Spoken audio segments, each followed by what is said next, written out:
রাজসভা শুরু হতে হঠাৎ প্রহরী এসে উপস্থিত। রাজামশাই বলে, প্রহরী হঠাৎ তুমি? বলে, রাজামশাই নবাব বার্তা পাঠিয়েছেন। রাজামশাই বলে, তাই নাকি? তাহলে দূতকে এখানে পাঠিয়ে দাও। অমনি নবাবের দূত এসে বলে, রাজামশাই নবাবের মনের অবস্থা একদম ভালো নেই, তাই মনকে সুস্থ করার জন্য আপনার রাজ্য থেকে একজন বুদ্ধিমান ব্যক্তিকে ডেকে পাঠিয়েছেন। নবাবের ওই কথা শুনে রাজামশাই তো খুব চিন্তিত হয়ে পড়েন। বলেন, বেশ দূত, তুমি ফিরে যাও, আমি দেখছি। তারপর দূত ফিরে যায়। ওদিকে রাজসভায় রাজামশাই তখন আলোচনা শুরু করে বলে, তাহলে কি করা যেতে পারে? নবাবের মনের অবস্থা ভালো নেই। নবাবের মনকে ভালো করতে গেলে তো আমার রাজসভা থেকে বুদ্ধিমান ব্যক্তি, বিজ্ঞানী, তুমি বলো কাকে পাঠালে হবে? সঙ্গে সঙ্গে মন্ত্রীমশাই বলে, রাজামশাই আমি মন্ত্রী, আমার বুদ্ধি সবার থেকে বেশি, আমি ছাড়া কেউ পারবে সমাধান করতে? এই কথা শুনে রাজামশাই বলে, মন্ত্রী তুমি পারবে নবাবের মনের অবস্থা ভালো করে দিতে? বলে, হ্যাঁ রাজামশাই আমি পারবো। রাজামশাই বলে, গোপাল তাহলে আমার কি করা উচিত? গোপাল বলে, রাজামশাই মন্ত্রীমশাই যখন বলেছেন মন্ত্রীমশাইকে পাঠিয়ে দেখুন না। রাজামশাই বলে, বেশ তাহলে মন্ত্রী তুমি তাহলে ঘুরে এসো, নবাব কি বলতে চাইছেন একবার শুনে এসো। তারপর মন্ত্রীমশাই রাজি হয়ে যায়। তারপর রাজসভা শেষ হয়ে যায়। রাজসভা শেষ হওয়ার পরে যখন গোপাল সভাকবি যখন বাড়ি ফিরে সভাকবি গোপালকে বলে, গোপাল কাজটা কি ঠিক হলো? মন্ত্রী মুর্শিদাবাদে গিয়ে কি পারবে নবাবের এই সমস্যার সমাধান করতে? গোপাল বলে, আপনারা কি ভাবছেন আমি কি যাব?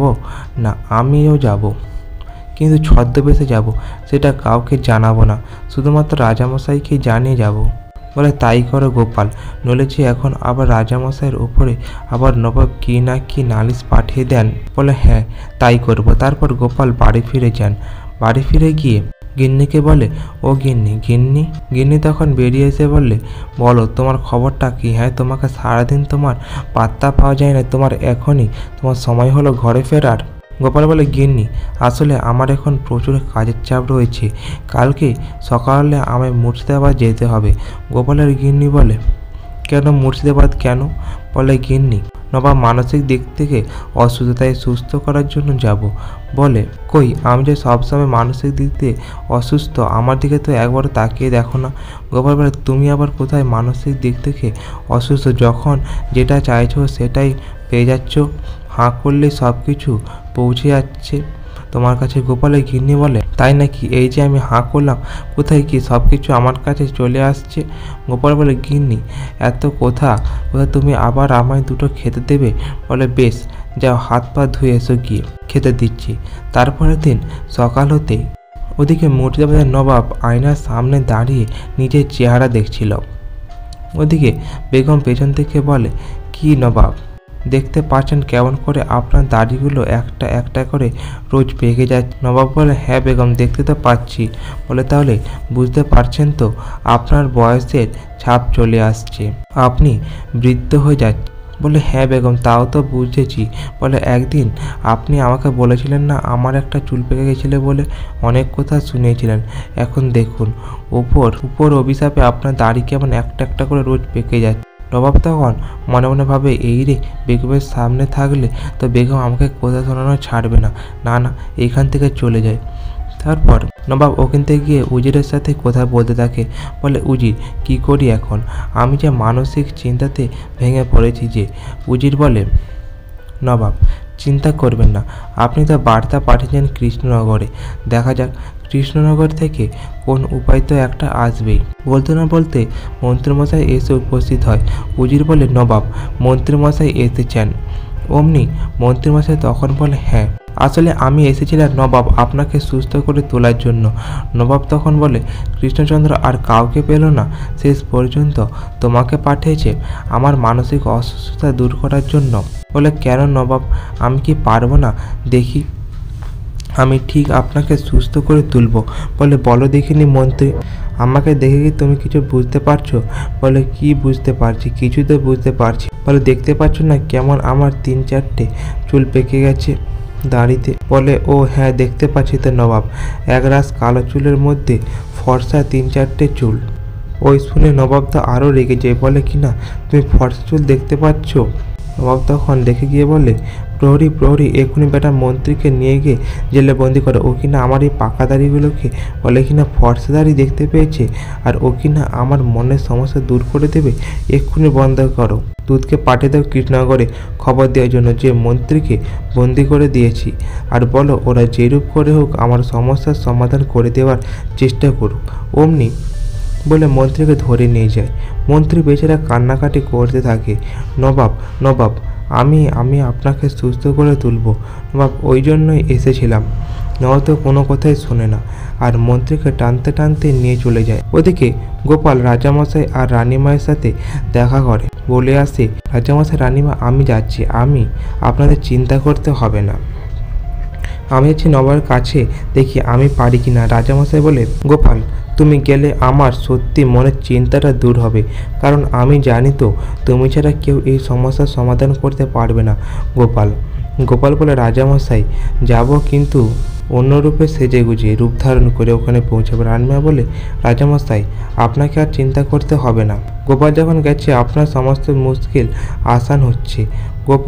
রাজামশাই বলে, বেশ বেশ গোপাল সাবধানে যাও। তারপরের দিন গোপাল গরুর গাড়ি করে চেপে সোজা মুর্শিদাবাদ পৌঁছে যায়। মুর্শিদাবাদে গিয়ে মনোগীত সেজে নবাবের দরবারে গিয়ে উপস্থিত হয়।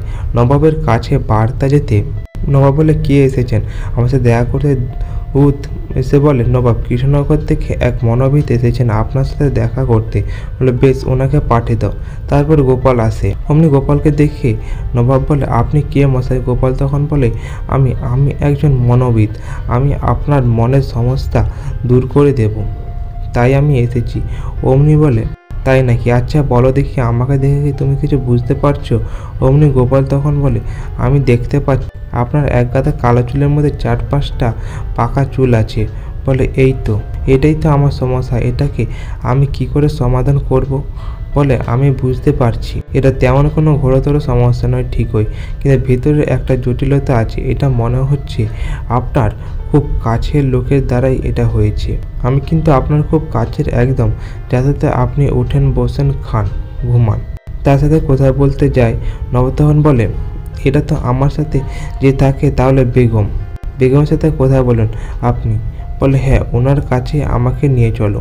তারপর বেগমের কাছে নিয়ে যায় গোপালকে। বেগম তখন বলে, বলুন আপনি কি জানতে চাইছে, আর আপনার কি বলার আছে? বেগম বলতে চাইছিলাম যে এই নবাবের একটা করে রোজ পেকে যাচ্ছে চুল, তো আর এটা তো কখনোই সম্ভব নয়, রোজ একটা একটা করে তো কখনোই হয় না, তাই আপনার সাথে একটু কথা বলতে এলাম। বেগম আপনার হাতে ওই সাদাটা কি লেগে রয়েছে আঙ্গুলে? বেগম তখন লুকানোর চেষ্টা করে। অমনি বলে, বেগম লুকাবেন না, সব বুঝতে পেরেছি। আপনি কাজটা করছেন তাই না? প্রতিদিন রাত্রিবেলা হলেই আপনি নবাবের দাড়িতে ওই সাদা রং লাগিয়ে দেন একটা একটা করে, তারপর নবাবের দাড়িটা সাদা হয়ে যায়, তাই তো? বেগম তখন বাধ্য হয়ে বলে, হ্যাঁ আমি লাগাতাম, কারণ উনি আমাকে বলেছিলেন আমার পাকা চুল বলে আমায় অনেক কথা শুনিয়েছিলেন, তাই এর আগে আমি এই কাজটা করেছিলাম। এই শুনে নবাব বলে, বেগম তুমি আমার সাথে এরূপ করেছিলে? বলে, হ্যাঁ নবাব আমি করেছিলাম। এই শুনে নবাব খুশিতে ভরে যায়। নবাব বলে, কে কোথায় আছো? এই মনোবিদকে পুরস্কৃত করো, ভালো মন্দ মিষ্টি এটা সেটা খাও।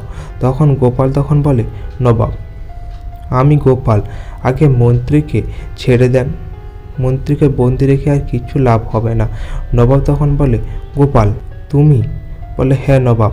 বলে, তাই আমি ভাবছিলাম সবচেয়ে বুদ্ধিমান ব্যক্তি তুমি ছাড়া আর কে হবে, সেইরূপ কেউ তো নেই। বেশ গোপাল, তোমাকে আমি 100 মোড় পুরস্কৃত করলাম। তো আজ এই পর্যন্ত। গল্পটি ভালো লাগলে অবশ্যই চ্যানেলটি সাবস্ক্রাইব করে দেবেন এরকম আরও কিছু গল্প পাওয়ার জন্য।